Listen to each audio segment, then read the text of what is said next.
Okay, thanks, Helen. And thanks for inviting me along to give the talk today. As Helen said, I've been working on rare earths for a little while now.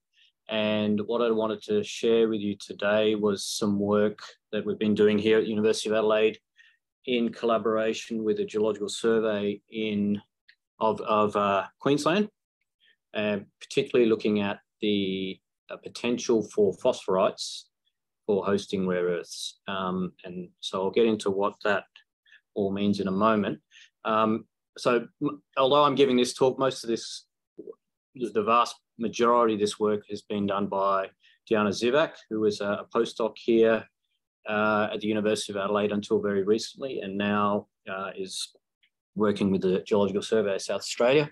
And the initial work was also, this project was really instigated and set up, and the initial data collection by Matt Balatich and led as well by Helen Diesling at the Geological Survey of Queensland.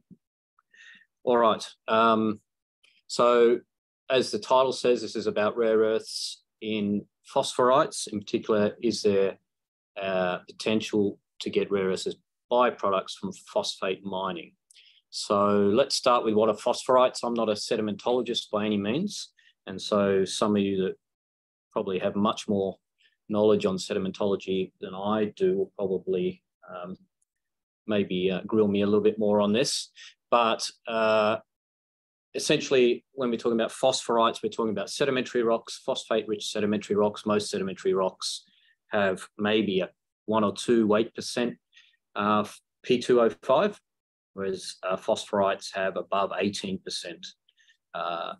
P2O5. So very phosphate-rich, and most of that phosphate is hosted in carbonate fluorapatite, which it says here, we've abbreviated to CFA, so we will see that acronym come through. That's what we're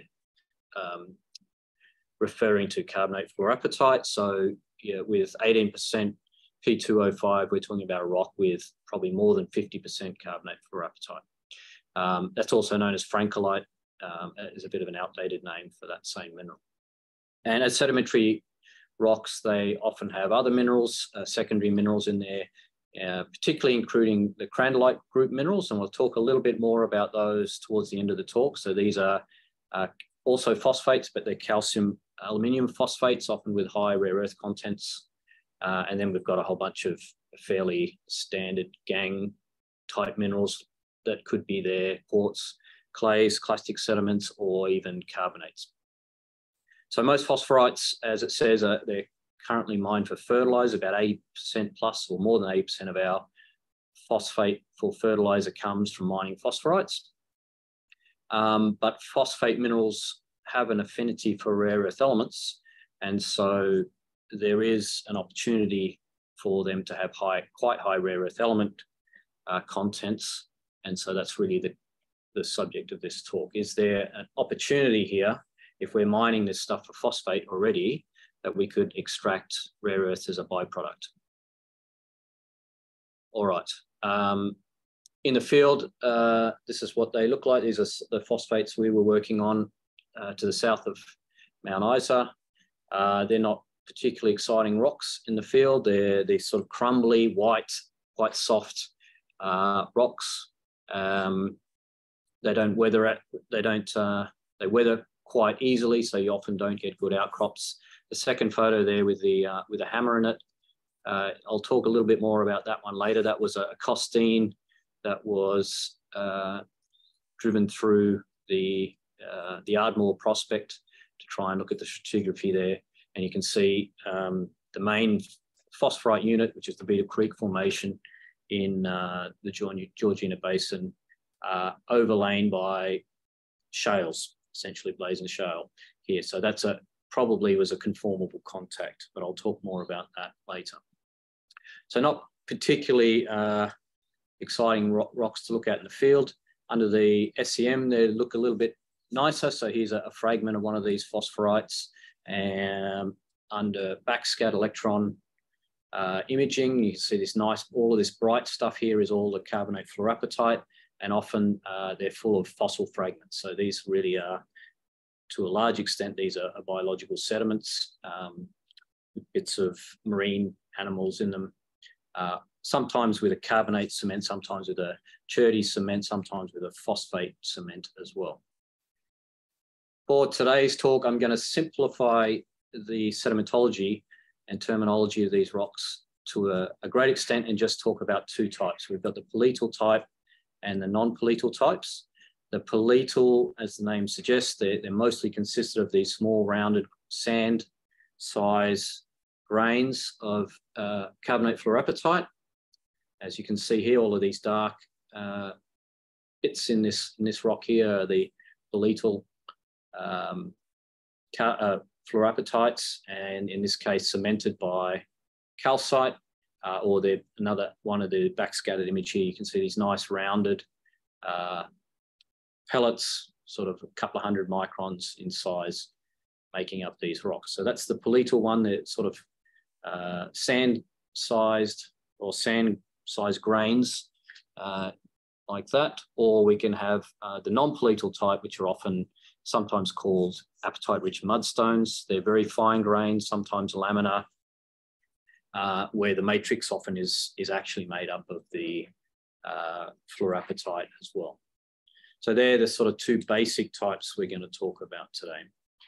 There are lots and lots of images you can get from various places just doing a Google search on the environments in which phosphorites form.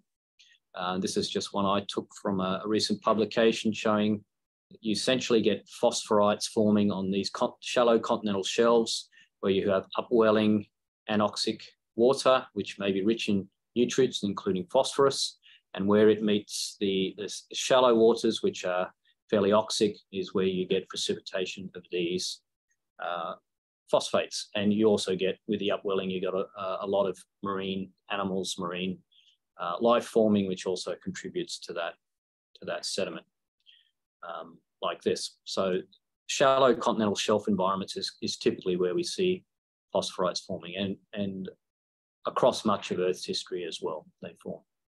I also put this in here because it has a nice rare earth plot, and those of you are probably familiar with rare earth plots. These ones here, it's normalized to PAAS, which is a shale composite. So we're comparing to another sedimentary rock in this case. And the patterns are fairly distinctive in that you see this element here, yttrium, which is spiking up. Yttrium should be very similar to holmium, its neighboring element there. But in these phosphorites, we see a positive yttrium anomaly and a negative cerium anomaly. And this sort of a signature you wouldn't see in normal sedimentary rock, you wouldn't see it in igneous rock. It's really a signature of seawater. So it's telling us that the rare earths in phosphorites in general appear to be coming from the seawater that the phosphate is precipitating from. All right. So, and you can see in this particular case, the rare earths are fairly low. So they're less than a normal sort of shale rock in that case. But with the increasing interest in rare earths, so there's been quite a lot of previous work looking at rare earths in phosphorites as a record of seawater evolution through time, etc. But with rare earths being important commodities, particularly for magnets for the renewable energy transition, there is a need to diversify where we get rare earths from. At the moment, we get most of our rare earths from carbonatite-like deposits that are very light rare earth rich, and our sources for heavy rare earths, particularly dysprosium, are a bit few and far between, and so we need to look at alternative sources for rare earths. And so a long time ago, well, relatively a long time ago, 10 years ago, Paul Emsbo from the USGS did a study looking at phosphorites and their rare earth content with the view to seeing whether there is an opportunity to extract or to have these rocks as a source of economic source of rare earths. Their analysis here, this is some of their results here, the rare earth patterns. Again, these are normalized to shale. Don't worry too much about the details here. Being the USGS, they did focus on phosphorites in the USA, largely, which is what's along the top panel there. But they did look across at phosphorites across the globe, and their main conclusion was the controls on the rare earth content of phosphorites is largely related to seawater composition, which varies through time. And therefore, there is certain periods in Earth's history when phosphorites were forming that are more likely to have higher rare earth contents, and therefore they're the ones that we should be focusing on for rare earth prospectivity. For example, you can see in the bottom panel here, the Proterozoic examples right at the end have very low rare earth contents, for example. So based on this, you'd say, let's not bother looking at Proterozoic examples. We may instead look at Ordovician samples or Silurian samples. And so that was sort of a fairly major piece of work that came out in the mid-2000s, or a decade ago. When we look at Australia's main phosphorite deposits, they're in the Georgina Basin, which is Cambrian age, so it would sit in this box here, and that's not looking particularly good. So the Cambrian was considered a not very prospective time for looking for rare earths in phosphorites. So at this point you say, well, let's not worry about that. Let's go and let someone overseas with more prospective rocks look at it. But we thought, well, is it as simple as this? Is it just global seawater composition that controls rare earth content in phosphorites? So the project we started on was looking at these Georgina Basin phosphorites, a really important source of phosphate for the country, just to see, firstly, what is the rare earth content of these rocks, because there's very little data in this, this work by Emsbo et al. And is there any opportunity that there may be rare earths recovered as byproducts from phosphate mining? All right. Okay. So where are we? So the Georgina Basin is quite a large basin. You can see in the inset here, mostly in the Northern Territory, but it does cross over into the western side of Queensland. And so in the whoops, sorry about that, go back. So all of the red dots here are known phosphate deposits. Some of them are active phosphate mines, or have been active phosphate mines in the recent past. And we were working with the Geological Survey of Queensland. So the work we're going to show today is really focused on the Queensland part of that basin and these deposits here in this red box. The impetus for this study really didn't start out this way. This was actually started because we thought, based on work we were doing in Northern Territory, looking at unconformity style rare earth deposits, that this environment where we have a younger sedimentary basin overlying the Proterozoic Mount Isa inlier, which is, there are a lot of rare earth rich rocks within that inlier, that there could be unconformity style rare earth mineralization along that contact. So that was really the starting point for this deposit, but then it really sort of changed focus to being really about the phosphorites themselves. All right, so that red box is blown up on the left here, the geological map. You can see the Georgina Basin is that sort of dark pinky coloured stuff. The phosphorite rocks themselves that are outcropping are shown in the dark sort of black colour, and the phosphate deposits are the green stars. Our samples are blue stars, as well as we've also collected some basement samples. I'll talk a little bit more about those, which are the yellow dots. And we've got three separate areas that we were looking at. In the north, up here, a series of deposits, and then a central area, central prospects consisting of Lily Creek and Sharon Creek deposits. And then in the south, we have Ardmore, Phosphate Hill, and Duchess. With these ones, Phosphate Hill being a well-known phosphate mining operation. All right, so the first thing to do, so initially the Matt Balatich and the folks at the Geological Survey of Queensland collected a lot of these rocks, and their first task was to just do basic rare earth element geochemistry to see what sort of concentrations of rare earths are in these samples. The sampling was done to try and avoid weathering as much as possible. You know, obviously these are very easily weathered rocks, and so we wanted to be looking at the primary signature of during sedimentary deposition, not an overprint. I will talk a little bit about weathering overprint at the end, but by and large, the focus of the study was to see what the primary signature of the rare earth content was. And so if we run through these three areas, going from the north to the south, we can look at what the rare earth content is. There are hundreds of samples analysed here. I'm just going to show you the average rare earth content for each of these prospects. Starting with the north here, we see this is the 4 prospects we looked at here with a rare earth pattern. Again, you see this prominent yttrium anomaly and a negative cerium anomaly, again indicating a seawater type signature. But again, they're only about 1 times an average shale, so not particularly high. If we go to the central prospects now, they're pretty similar, slightly different patterns, but overall the rare earth content is fairly similar and not particularly high.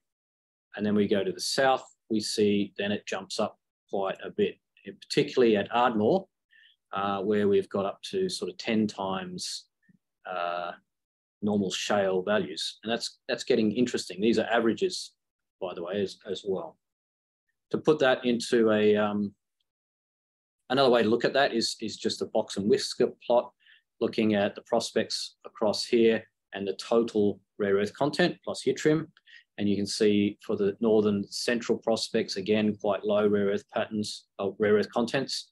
And as we go to the southern prospects here on the left, they do get quite high. And some of the samples from Ardmore, which is the red ones here, we get up to 0.5% rare earths. That's pretty significant. And if you think you're going to mine this stuff anyway, if there was a way to extract those rare earths from that ore, then that could be a really valuable source of rare earths. So those sort of contents, up to 0.5%, they're amongst the highest reported rare earth contents for a phosphorite globally.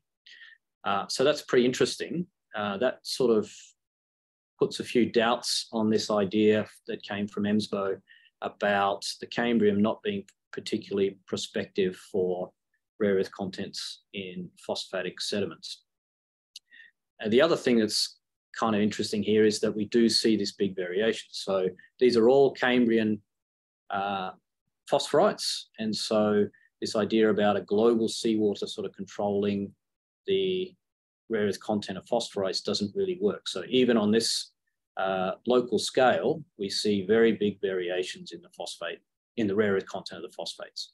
So there's definitely something else going on controlling how much rare earths go into these sediments. All right, so what are they? So what are the mechanisms, or what are the processes that lead to rare earth enrichment in phosphorites? Well, seawater composition, yeah, we've had that one. We can explore that a little bit further. What about other processes that may explain that regional or local variations in rare earth content? Maybe it's related to the basement rocks. So these are sediments deposit almost directly onto basement, and we have groundwater inputs into this shallow sea environment. Maybe that is contributing to the rare earth content. So we'll explore that one. And then the third one is the local depositional control. So as so that exact environment of formation of the fluorapatite in the sedimentary, in the sediments forming on the seabed there, maybe there are things going on there that control how much rare earths get taken up by those sediments.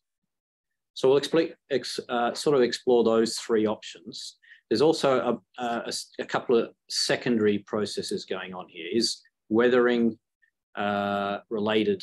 Is there a weathering related issue here? Is some of the higher grade related to weathering? We'll touch on that more towards the end. There is certainly an important role for weathering, but it's not it's not explaining the trends we just saw. And then also the last one is their hydrothermal processes involved with subsequent orogenic activity. For example, the Alice Springs orogeny that may have affected these rocks after formation. We know that this has affected the Mount Isa inlay to some degree, and there's also large Jurassic fault movements.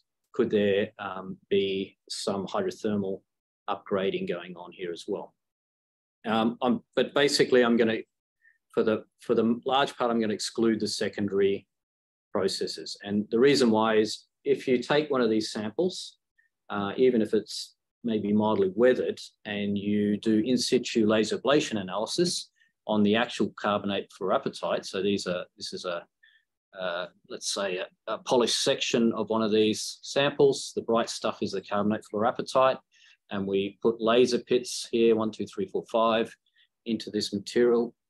Then we're actually analysing the primary carbonate fluorapatite, and we can see here's an example of some analyses from a sample from Ardmore. They have the very same rare earth pattern and the same sort of rare earth concentrations that we see in the bulk rock. So that's really telling us this is a primary signature. Okay, so we are seeing primary differences in samples across the region.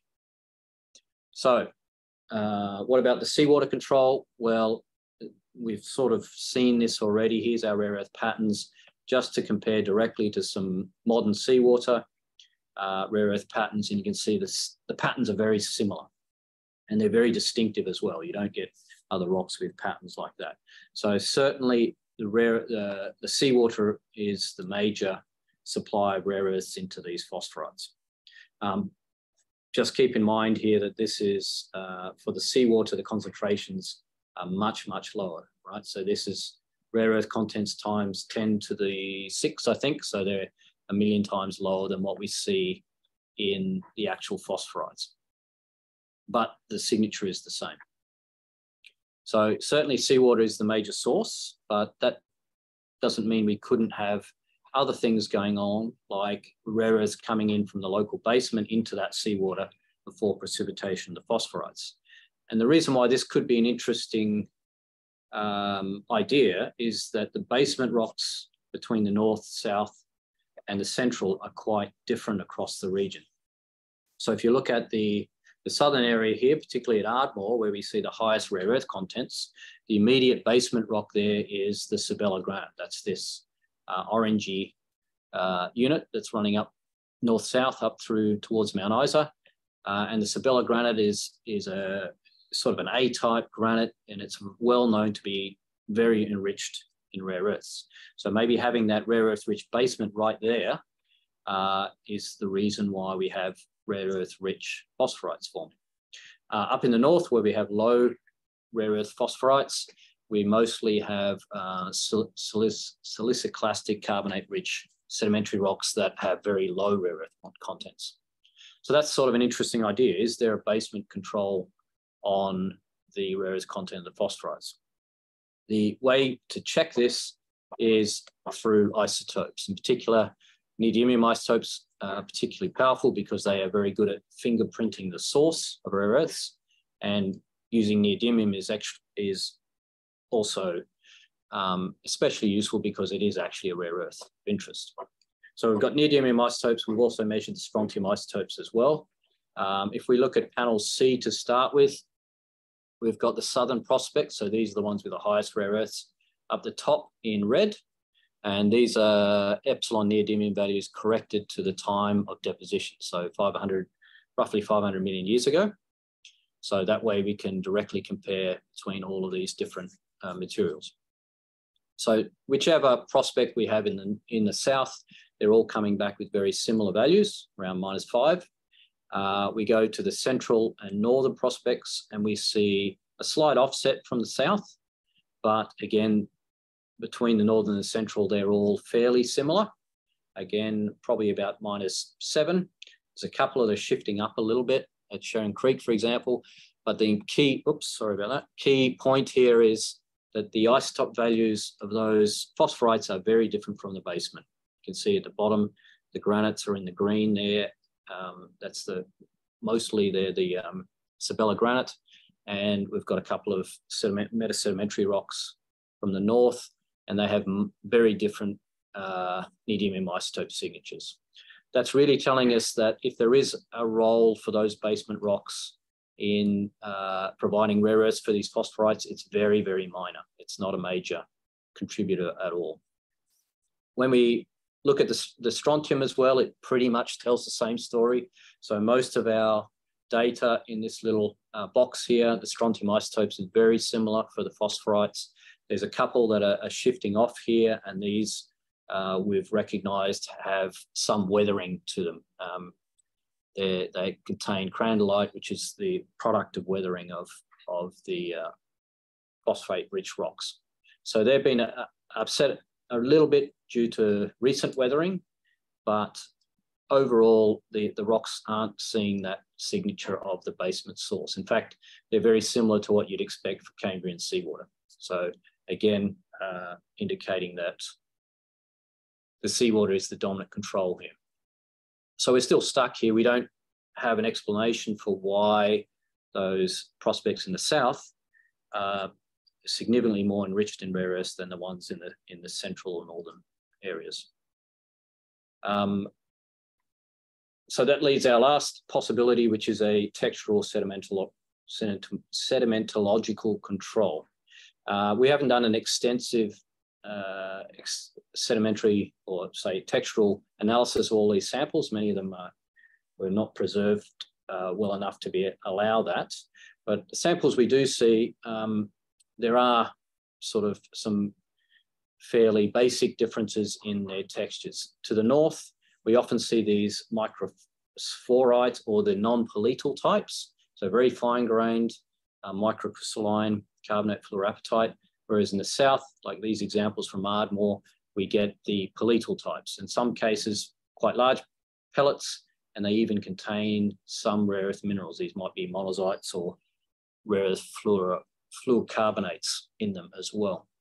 So there is this textural difference going on between the areas. So to sum that up, what are the controls on rare earth enrichment in phosphorite in the Georgina Basin? Rare earth composition of seawater, yes, we definitely getting the rare earths out of seawater. The geochemistry tells us that, and the isotopes. The basement probably has almost no real significant role in the rare earth composition based on the isotopes, and we are seeing differences in the textural type, which are indicating differences in the sedimentary processes of formation between the south and the central and north. And in particular, these paletal types are recognized to be much better at absorbing and taking in rare earths because of the higher surface to mass ratio. And that's been recognized for quite a long time, going back to this paper by MacArthur and Walsh. All right, so based on that, what's the difference between the north and south? Why do they have these different sedimentary environments? So we go in a bit more detail, look at the stratigraphy work by Southgate and Shergold on the Georgina Basin. They come up with a series of different stages of formation of the basin, these sequences, and I'm just showing a couple here that are relevant. The initial stages, which is when we had the initial flooding of this shelf, we had the formation at this time of the northern deposits. So this had been quite shallow water as it was starting to be flooded, and that ended up with these fairly low rare earth phosphorites. And then it was at a later stage, this parasequence set 2, where we had further flooding of the shelf, so slightly deeper water in this environment now, and that's when the southern deposits were formed. And importantly, they're forming on probably topographic highs within around deeper water, and that becomes quite important. And so there is a slight time difference here. There is probably a difference, or certainly is a difference, in the depositional environment. What we think is going on has sort of been summarized quite well in a recent paper on some other Cambrian phosphorites from China by Zhang et al. where they were looking at, too far, processes of rare earth uptake by phosphate during sedimentation. And what they indicated is that the best environment for getting the highest rare earth contents is where you have this transition between the deep upwelling phosphate-rich anoxic or suboxic waters and interacting with the oxic upper waters. And that provides ideal opportunity for redox cycling. So iron oxide shifting between Fe3 plus and Fe2 plus. In Fe3 plus, you can get little nodules that then absorb rare earths. And as that sinks into the sediment pile, which may be anoxic, it converts back to Fe2 plus, and those rare earths are then absorbed onto the growing fluorapatite. And if you cycle that around multiple times, you can start to build up high rare earth content. So that'll be on the shoulders of these topographic highs here. So this is the sort of environment we think was going on in the southern part of the Georgina Basin to get these high rare earth contents. Whereas the northern would be more like these shallower basins where you don't have this regular cycling between the oxic and anoxic waters, or waters. So that's our explanation for why the southern part of the Georgina Basin, particularly rare earth rich. And then based on that, you could look at other areas that were forming around the same time, such as this area along here. There's a topographic high running through here in this part of Northern Territory, and they would be good targets for high rare earth phosphorites. And in fact, companies working there have reported high rare earth contents in some of those materials as well. All right, very quickly, we've got about 5 minutes or so to go. I just want to touch on some other work we've been doing on this traverse, looking more at the weathering effects on rare earth contents in these rocks. So we've seen this picture before. This is this transition between the phosphorite unit, the Beetle Creek Formation in the Georgina Basin, and the overlying shales. So these are fairly standard shaley rocks. And we thought we'd do a traverse across here. We sampled across this to look at what happens across this contact in terms of the rare earth content. And the reason for doing this is that a lot of the samples, initial sampling where we did see quite weathered samples, we did see rare earth contents going quite high, even up to approaching 2% rare earths. So there did appear to be some degree of rare earth upgrading associated with weathering. That's what we wanted to see what was going on through this traverse. So here's a couple of those samples here. So this is SARD number 5, so right on the contact, and 6. And what we're seeing in these images is the carbonate fluorapatite, which is the bright stuff. And then growing in around that, or even rimming these pellets, we see crandallite forming. And if you remember back right at the beginning of the talk, crandallite's this aluminous phosphate mineral. And you can see that on this plot here. We plot aluminium, phosphorus, and calcium. On a plot, calcium to phosphorus, we get the fluorapatite forming here, or apatite minerals will form here, which are the blue dots, whereas the crandallite is over here heading out towards aluminium because it's essentially an aluminophosphate. So what we're seeing is that the aluminium from the shale combining with the calcium and phosphorus from the phosphorite is stabilizing crandallite minerals. So what does this profile look like? Here's the data from it. So the samples are color-coded along here, but essentially you've got the phosphorite unit at the base, and the Inca formation over here is the shales over the top. In the first, whoops, geez, that's sensitive. The first plot here we've got, you can see that fundamental shift in rock types represented by the calcium and phosphorus, very high in the phosphorite, and then drops right off as we get into the shale. There's this sort of orangey band where there's a transition zone, and the aluminium does the opposite. Aluminium is very low in the phosphates and obviously very high in the shales, but it does go to even higher values in this transition zone. The interesting part of it is when we look at the rare earths, that's the middle panel here, and maybe just focus on the black line, which is the total rare earth element content, and in this scale here, and we go fairly elevated, 2000 ppm. That's a decent amount of rare earths in the phosphorite. And then we get through this transition zone, it jumps up even by a factor of 3, up to 6000 ppm. So that's really quite an elevation in rare earth content before it drops right back down to the shale where it's really quite low. And mirroring the concentration of the rare earths is on the last plot here is the barium and strontium. And so rare earth, barium, strontium going together, that's really a good signature that this is crandallite controlling this geochemistry. So what we're seeing here really is stabilization of a mineral, in this case crandallite, and that is driving chemistry in this zone. So we're getting enrichment because of the stabilization of crandallite.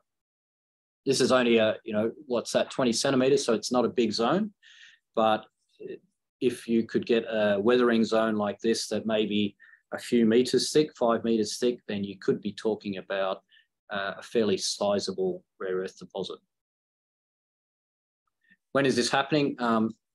It's hard to say. We think that's a conformable sequence. In other words, that shale was deposited on top of the phosphorite.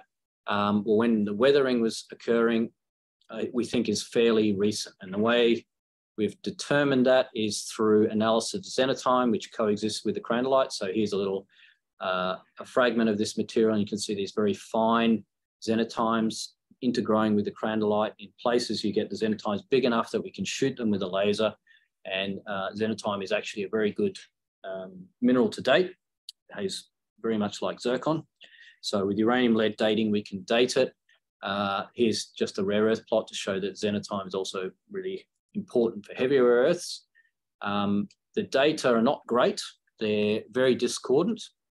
As we can see from the bottom plot, here's 2 samples, and the lower intercept gives ages somewhere around 13, 15 million years with very big uncertainties and very big MSWDs. So the MSWD is telling you this isn't great data, but it's clearly not Cambrian. Okay, the lower intercepts are getting close to very young ages, possibly even 0 ages. So we think this is a modern weathering feature that's going on here. All right, so that's my 40 minutes up. Just to summarize that, look, phosphorites in general, I think they should be looked at as an important target for rare earths. If we're going to be mining this material anyway for phosphate, if we can come up with a way to extract the rare earths out of this material, then that would be a very useful alternative source for rare earths.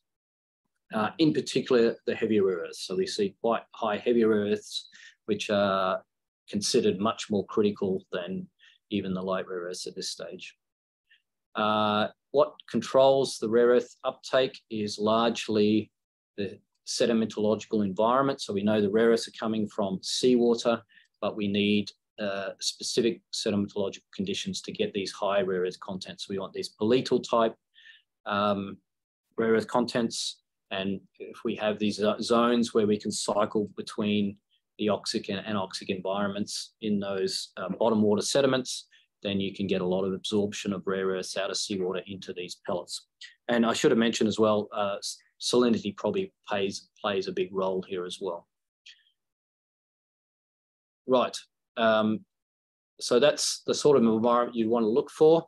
And finally, I think we should be worth looking at these contacts between these phosphate-rich sediments and normal clastic rocks such as shales for enrichment in rare earths due to the stabilization of crandallite along these horizons. Okay, I'll leave it there, I think.